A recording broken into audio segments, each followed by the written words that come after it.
Hello and welcome back to the Three of the Best podcast.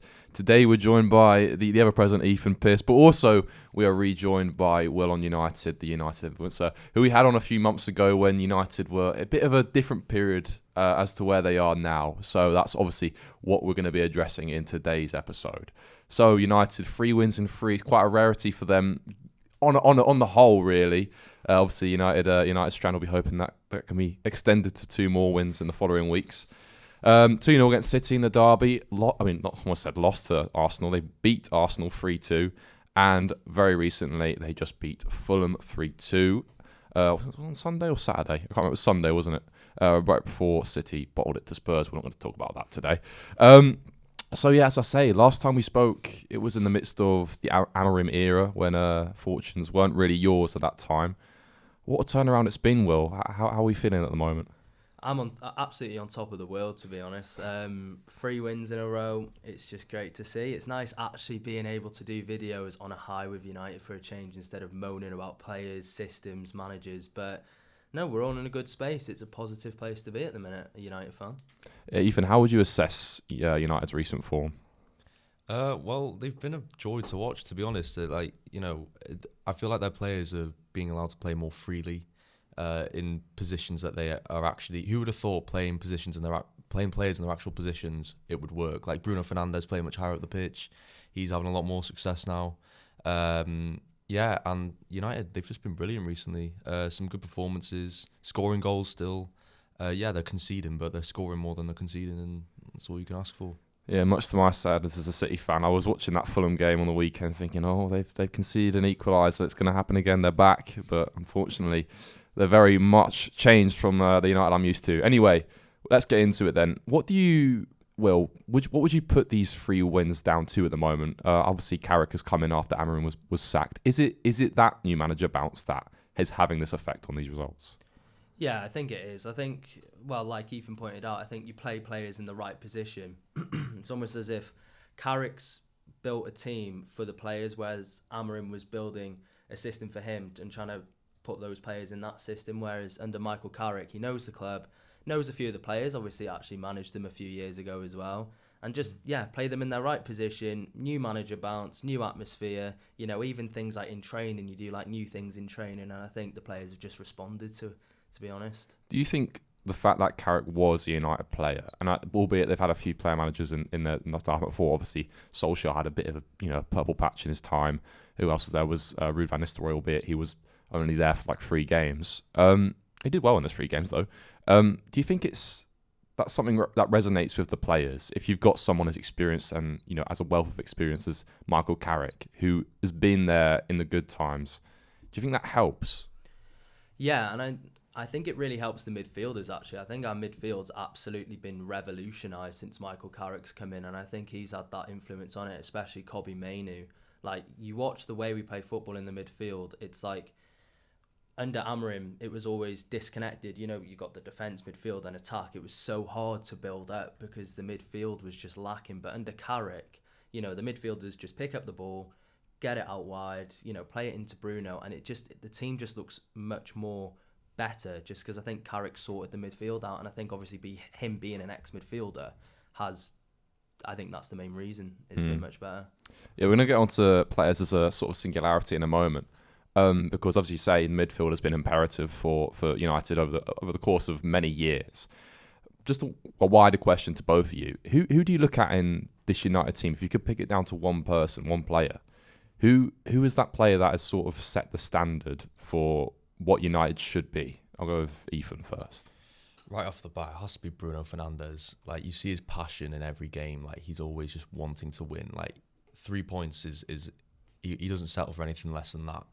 And you can always count on Bruno. I feel whenever I watch him. Obviously, I won't watch Man United all the time, but whenever I watch him, like, he'll never have a bad game. I feel like some United players might have a bad game, but you can always count on him to at least show up.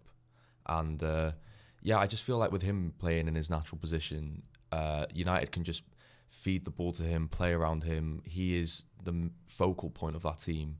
And I feel like with United getting more wins in the season, it will mainly be down to him. Mbeumo playing up front, I'm quite fond of that. I feel like he's been doing quite well as well. But Bruno Fernandes, I feel like United have got to be doing everything they can to keep him. You know, Saudi will probably come calling in the summer, but United should hold on to him for at least another season. I agree.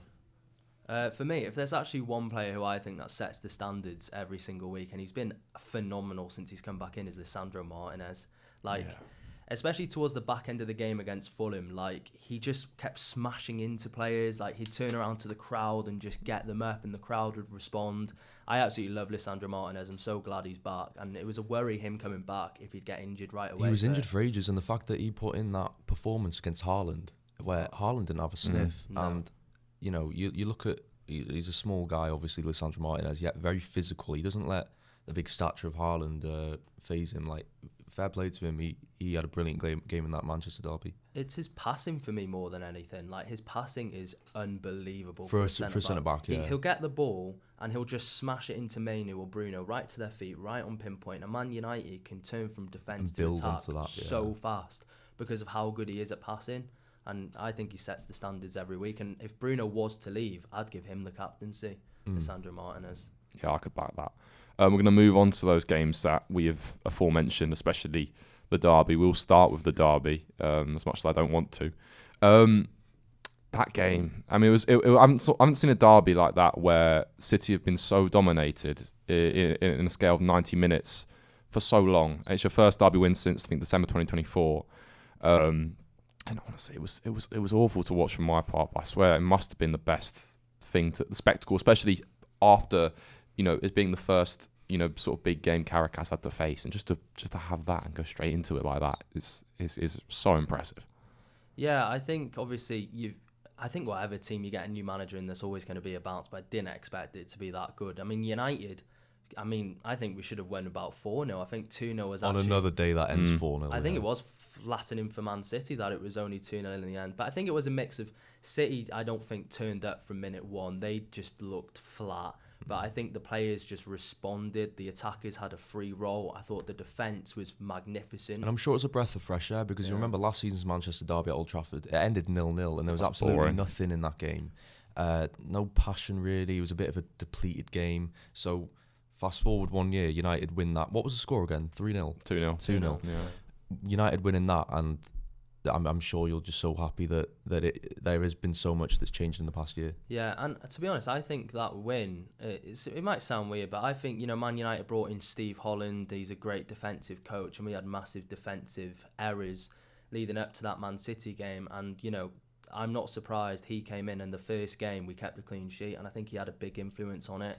But I thought the defence was excellent against Man City, and I think that just set us up there. And you couldn't have had a harder first two games as manager. Man City and Arsenal, two of the best teams in the league, and you get 6 points. Yeah, it's crazy. Yeah, it was certainly sort of a statement of intent, that City game. But obviously, that Arsenal away game definitely was the defining statement of redemption for United. Do you think that 3-2 win, which obviously I was so happy about, obviously we haven't really taken advantage of it as a City fan, but how much of a testament is that to Carrick's brave sort of style and setup? Well, he's beaten Arsenal twice now, isn't he, under Arteta 3-2. But yeah, it was a brave performance. And, you looked last night, Chelsea turning up to the Emirates with a 5 back and everything. But I think with United, they just turned up and just played football. We are Man United. We should be on the front foot. We should be playing better. We need to see more of that. There's too much safety in football. We need to see teams actually going for the win like United did. And just why not? You might as well roll the dice. And fair play, the bravery from United in that game. They absolutely deserve the 3 points. Yeah, 100%. I think if Arsenal would have got a point that game, I think that would have been an injustice because the 2 goals they scored were terrible goals. Well, typical Arsenal goals. Yeah. Scrappy goals in it from set piece. We'll talk about your goals though, because Patrick Dorgu, I've not seen a goal like that since prime Barkley's days. It was unreal. I mean, especially when it got set to him. It was just one of them bouncing balls. What's he going to do with this?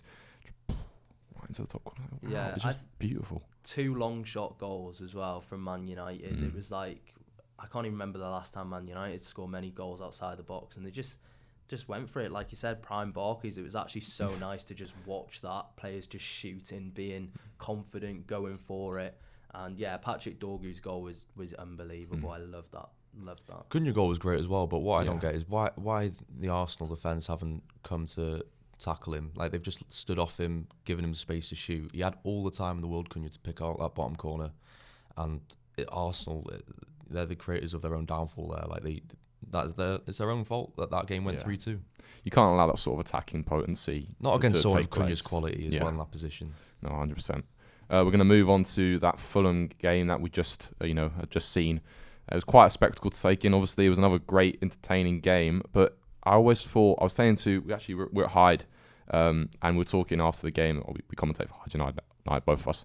Big up to him now because he's only just started. But we were talking about a guy who works there, who is one of our mates at Hyde, and he's a United fan. And we were talking about how this Fulham game and these games like this, games like Sunday, the ones that sort of, a few years back, United would be expected to win, but maybe don't really, aren't really confident of winning. Those are the ones that are so important, probably the most vital to United. So, how important was just to get, a casual 3 points against a lower team like Fulham?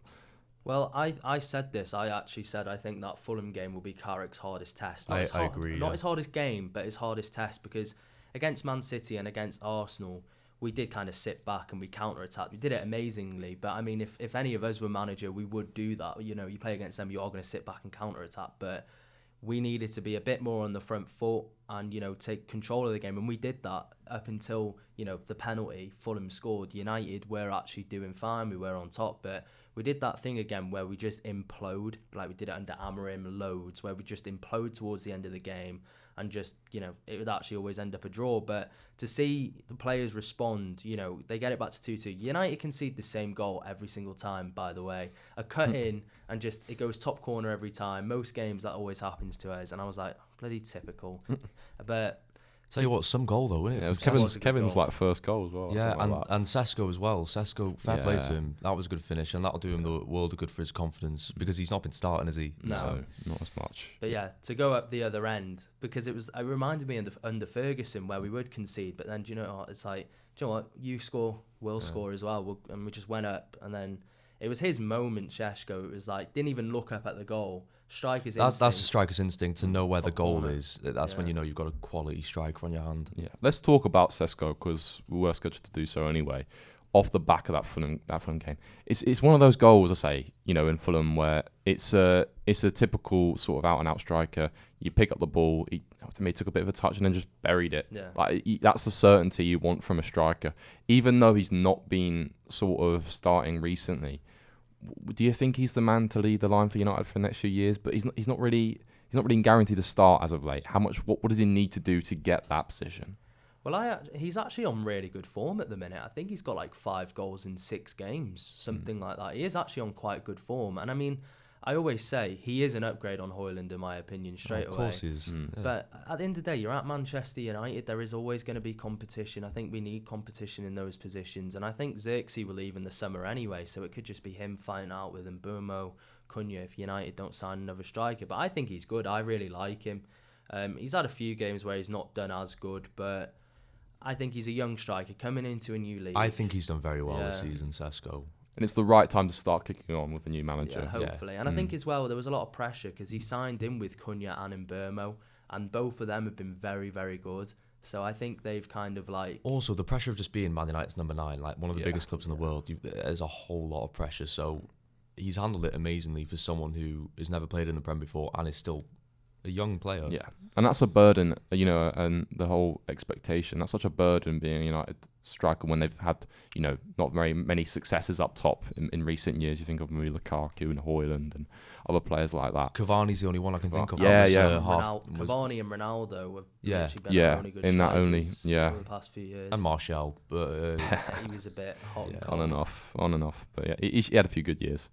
Moving on to another player who unfortunately has just been ruled out with quite a long-term injury, Patrick Dorgu, who I think many United fans, probably even yourself, would admit that he's had such a sort of redemption. I wouldn't say redemption. He had a good start, a decent start to United, but in these recent weeks, he's really, really got going. How much of a miss is he going to be, and how important has he been? If I'm being honest, I don't like. Obviously, he's been doing very, very well, and my take on it is I'm not worried that he's out in the fact of like we don't have anybody behind him. We've got Cunha who can play there. Mount, when he's actually available, can play there. You can even put maybe Ahmad out there. Like, we've got cover, that's fine. It's refreshing to see when you've got cover there, isn't it? That you don't have to depend on one player. Yeah. But the issue with Dorgu getting injured, I just think he's a young player, and finally he's, I think he's actually a winger. I don't think he's a left back. Yeah, I agree. And finally getting into a bit of form, the next thing he needed was just keep playing, keep scoring, maybe pick up a few assists till the end of the season. But him getting injured, I think just for him is the worst thing possible. The worst for his development as well, because it's like he gets injured, how long is he going to be out for? Will he get back to that form when he's back? And when he is back, what if he's lost his place? Someone else is playing just as well as he was. So it's a tough one for him. It is, but United fans, we all love him now. People call him Ballon Dorgu and everything. He has been great. 3 goals against Newcastle City and Arsenal. He has been on great form. I feel like when United signed him last season, I felt like he was, from what I'd seen, I thought he was quite a good player anyway. He was playing wing back. I remember he turned up to Goodison Park and United went 2-0 down in the first half, and he was the only attacking outlet who looked like he was going to do something. I could tell out on the left, like, he's got a wonder of a left foot, and then just playing him higher up the pitch, even better. I think Dorgu on the wing could be a sight to behold in the future. Yeah, he's definitely refreshing for United. Someone else who has been refreshing for the Red Devils has been Matheus Cunha. I always, it took quite a while for him to get going, kind of the same with Sesko, but now he has got going. He really is a match winner for United, and I think he's a massive staple for your team at the moment. How much of sort of a clutch player is he, and how important is that sort of certainty in front of goal? Well, for a while, with Cunha, he wasn't actually scoring or getting assists, but he was playing all right. But then for a bit, there was a period, I can't really remember when it was, but he was starting to get a bit frustrating. It almost looked like that Cunha at Wolves. They'd pick up the ball, try and take on every single player and just not pass it. Like Dorgu would make a good run, Ahmad would make a good run, and he'd just go on it on his own, and it just used to be a bit frustrating. But I feel like in the past few weeks, and I think him getting dropped has been a good thing, and I've been saying he needs to be dropped, not, because he's a bad player, but I just think drop him, and, then, he can learn a few things. Carrick, tell him, you need to pass, you need to do this, you need to do that. And I've always said he will be a great impact off the bench, because, if you've got Mbeumo starting, Ahmad starting, and then they are coming off, if you're a fullback and you're seeing Cunha come on to replace them, you're going to be terrified. But I think his Premier League experience over the last few weeks has really, really shown, and he has been a clutch player. He's starting to get goals now. He's been a bit of a super sub, hasn't he? He came on against Arsenal, got the winner. Came on against City, got an assist, very important assist, because that game was only at 1-0. And then obviously he scored against Leeds, didn't he? So recently, you're right, yeah. And with the goal against Fulham, he's been in immense form. So long may it continue. Nothing wrong with being a good player off the bench. Like, some people say he's too good to be on the bench, but it's like, you're at Man. Some players are better off the bench, aren't they? Like, so yeah. I think you've got a good balance of a decent wealth of attacking caliber up there now, and I think that's really healthy to have, especially not in competitions at the moment, but when that comes about and when you have the opportunity to boost your squad, that's going to be very, very, very beneficial. We're going to move on to that notion of not being in any of the cup competitions at the moment. Is it a good thing? And I think it's quite an obvious answer. A lot of people have been talking about it being sort of a good reset for United in terms of them just having a tight focus on getting top 4. Is that something you'd agree with, that it's good, that in a sort of perverse way? Yeah, I think United now 1 game a week. We do need to just concentrate on the league, take each game at a time, and we have to go on a big winning streak now.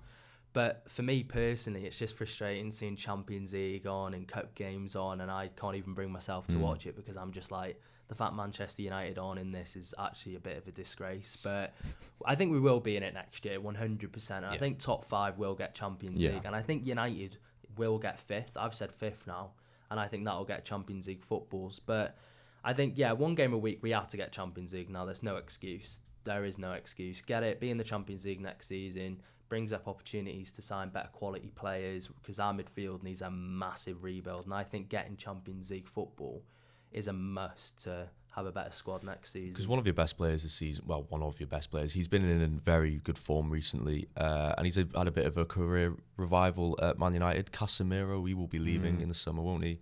He scored against Fulham. He's been brilliant this season as well, so United will need to go and find a very good midfielder. We need 3 midfielders. I was going to say, how do you feel about that Casemiro departure? Do you think it's premature, or do you think it's kind of the right time? I think it is the right time, but it's going to be a massive loss, I think, in the dressing room as well, because he's such a leader, isn't he? Like, you think about how much he's won. He's probably I think he is our most decorated successful player in the at squad United at the minute. But he has been phenomenal this season, especially the last few games. Him and Mainu together look really, really good. And, you know, he even did a cheeky no-look pass against yeah, I saw that. Fulham. Was that the second goal? Yeah, the Cunha goal. Yeah. And it was like, this guy, man, he's actually been fantastic. United fans, we're all going to miss Casemiro. He's a brilliant player. I liked his celebration. I think he's a legend as well in football. Not for Man United. I don't think he's a legend of Man United. But I think in football, I think he is a legend. Yeah, of course he is. Yeah, he's won a Yeah. lot. Real Madrid, he was amazing. So he'll be a big miss at United. Yeah, I did catch that thing Yeah. you said earlier, but I liked his celebration. Oh, yeah. You're not 5, mate. I'm joking. Can't really say much. I said it on commentary on the weekend. Yeah, no, and as you say, we did talk about the January transfer window. If United were gonna, the short stop on YouTube about how you were thinking of Conor Gallagher. I think it was like Baleba was possibly also an option. That's obviously not transpired, and you do talk about those 3 midfielders you feel are a necessity in the summer. It'd be quite funny if I say this now and you don't sign in the summer, just like we did the January window. But I'll ask the question again: if there was someone you could get in midfield, a few bodies in midfield, who you'd like to get in, who would you want? I think Anderson is a must at Man United. I think Ineos love him, but I don't think we'll get him unless we get Champions League football, because I think he's even come out and said he wants to take that step up. And if we want Anderson, we have to get Champions League football. I think we'll also go for Baleba as well. I feel like Ineos really like him. Amarim was in love with him, but I think Ineos were as well. And obviously there's Wharton, but I prefer Baleba and Anderson. One player that has spoken out recently about wanting to play for a bigger team, play Champions League, win more trophies, Amadou Onana, he did this at Everton. When he was at Everton, he said, like, I've got aspirations of playing for a bigger team. Went to Villa. He's now playing European football, but has come out recently again and said he would eventually want to look for a transfer away. Is he one player you'd go for?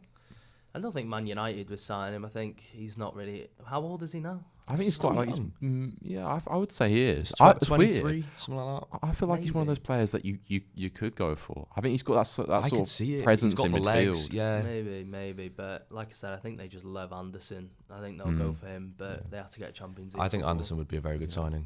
Yeah. That was the shout that I remember when we posted that video in January about, or preceding January, about who you should sign in January. That was I had one comment actually, and it was the person who just said Callum full stop Anderson. I was like, that's a really good shout. So it's quite interesting you bring that up now. And I feel like City are also I think quite a few big clubs are circling around him, especially because Forest aren't doing very well. So that'll be certainly one to keep an eye on in the summer. He will leave. Yeah, I feel like that's the case. Going on and moving on to your next 2 games in particular, because obviously it has added significance, even though it's a bit comedic, with United Strand getting his haircut. Just, they're decent fixtures. You got Spurs at home and then West Ham away, and then quite a few to come on with. Do you think you can get it done? Only on a comedic side, yes, can you get it done? But also just as a wider perspective, how good would 5 wins just be as a sort of record of form? Because you need a running form of wins at the moment. So it's Spurs next, innit? And I tell you what, I'd love it if we beat them. I'd love it. No, they beat us 4 times last year, and that final as well was awful. Yeah, you can't be losing 4 times to Spurs. And we haven't. I can't remember the last time we beat them, because we drew to them this season. We should have beaten them, but they've been our bogey team for like the past 2 years, and I think we have to beat them. I know they played well against City. They always turn up against City though. Like, I think we need to beat Spurs, need to beat West Ham. It has to be 5 wins in a row. You're unlucky in the European final with that goal. It was a bit jammy, and then obviously Van de Ven cleared that one off the line. Earlier in the season, the reverse fixture, you scored a last-minute equaliser, didn't you? So, yeah, I think it's the right time for United to go out and get 3 points against Spurs. They're going to be wanting to. And this is the best opportunity to get 5 wins out of 5. Spurs and West Ham, very poor sides. Although West Ham are in good form. If United Strand wants his haircut, if it's going to happen, it has to be now. It has to. It be seems now. like the perfect time. I mean, albeit West Ham have had a bit of an upturn in form. They kind of got a bit, I wouldn't say unlucky. They kind of just dropped off in that second half against Chelsea. Yeah. But away from home at the moment, West Ham are they're not an easy side to play against. I mean, when the crowd is on their side, which is quite rare because they've got a lot of issues themselves as a club. It can be quite hard, especially at West Ham. But I think Spurs, That one seems like quite a simple job for United. That is just about it then. But I think I'll just sign off just with your final prediction. I know you mentioned where you feel you think United will finish in 5th. Do you stick by that, and why would you stick by that? Yeah, I think we'll get 5th. I think we'll go on a mad winning streak now under Michael Carrick. I think it will be a replica of what happened under Solskjaer. I think we'll go on a mad winning streak. I think it'll be Carrick at the wheel. I could actually see Carrick getting the job. That's why I wanted to ask you. Yes, would you take him on at the end of the season? I'm in the middle at the minute. I've not made a decision yet, but I think if he gets top 4, I think a conversation has to be made. Yeah, he probably deserves it then, doesn't he? How many games he wins? Because for me, it's like, what happens if we do very well with Carrick? I mean, this is worst case scenario. What happens if Carrick does absolutely fantastic till the end of the season, wins most games, gets his top 4, gets the squad playing really well, and then we get a new manager in, that new manager comes in, and that we just absolutely go downhill, and let's say we lose our first 5 games of the next season under a new manager. That's worst case scenario. But the same thing is, if you keep Carrick on, he was at Middlesbrough and he didn't get them promoted. They kind of dropped off, didn't they? And now Middlesbrough are back on the rise again, but you know, he was meant to be the man to get him back to the Premier League and he didn't deliver. So there's also that side of things as well. Do you keep him on and risk maybe not reaching the highs of what you want? Yeah, I think we need a statement manager. I think it needs to be Luis Enrique or a big name. Just a massive name. Yeah. Tuchel, Enrique or... The other thing I want to ask is, I want to get your wider perspective on other Prem teams. So you said United finishing 5th, correct? Yeah. So Who do you think is going to win the league? Who do you reckon is going to fill up the other European spots? And who do you think is going to get relegated? So I think it's going to be Arsenal to win the league, but I'm still sticking by that because my Premier League predictions was Arsenal to win the league. So I mean, I'm not going to doubt myself now, and I think City are dropping off. I think it'll be Arsenal first. I think it will be City second. I think third. I don't know about Villa. They've dropped off at home, haven't they? Lost to Brentford and Everton. So do you know what? I'm going to say Liverpool third. Yeah, I wouldn't. Interesting. I think I agree with that. Liverpool have a bit of a rise. Chelsea 4th, United 5th, Aston Villa 6th. Oh wow, 6th. Interesting. I think I don't know. No, I don't think Chelsea get 4th. I don't know. It's a hard one to predict because I feel like, I don't know, will Villa bounce back after that Brentford loss? I don't know. It really depends. To be fair, there's only 6 points between Villa and Chelsea, so it isn't a bad opinion. I think it's whatever it's going to be. I think it's going to be a wild end to this season. Go on, that 7th place European spot. Who do you reckon it's going to be? Not Everton. Okay. I'm joking. I just think the end of this season is going to be madness. It's going to be fun to see. I can't predict it either. Look, I've just done a prediction there, but that was just off the top of my head. I forget how good Villa have been, but it's going to be a wild end. But to get relegated, I'm going to go with Wolves, Burnley, and West Ham. Yeah, I agree. It's that last place which I'm still not certain about. I think Dyche will do enough to keep them up. Forest. Yeah, I can probably side of that. Yeah, that's just about it then for this week's episode. We're going to change the sort of upload schedule to sort of fit Wednesday. I think that's probably the best day for everyone here. Big up to Rob, who's behind the cameras. You can't see him right now, but we do appreciate him. Big shout out, of course, to Will on United. Of course, he obviously has a new account now, as I put on my story a few weeks ago. That's changed to Will on UTD, as a reference to United, but it's not United, it's just UTD. Thanks, Eddie. So, shut up. Oh, I have to be explicit on that now. God damn it, sorry. That's another job for Rob. Yeah, so we'll be back next week. I'm not sure what the topic will be, but as I said, last week we're looking on to get more sort of influencer-based fans. Might have a Liverpool one on soon. It's not Rob. I'm sure. An influencer. You're close enough. But we'll be having that in a few weeks' time. Thank you very much for listening. You want to say a few goodbyes, lads? Yep. Cheers, Will, for coming on. Thank you, guys. Always a pleasure. Awesome. Thank you very much for coming on. And we will see you next week. Goodbye.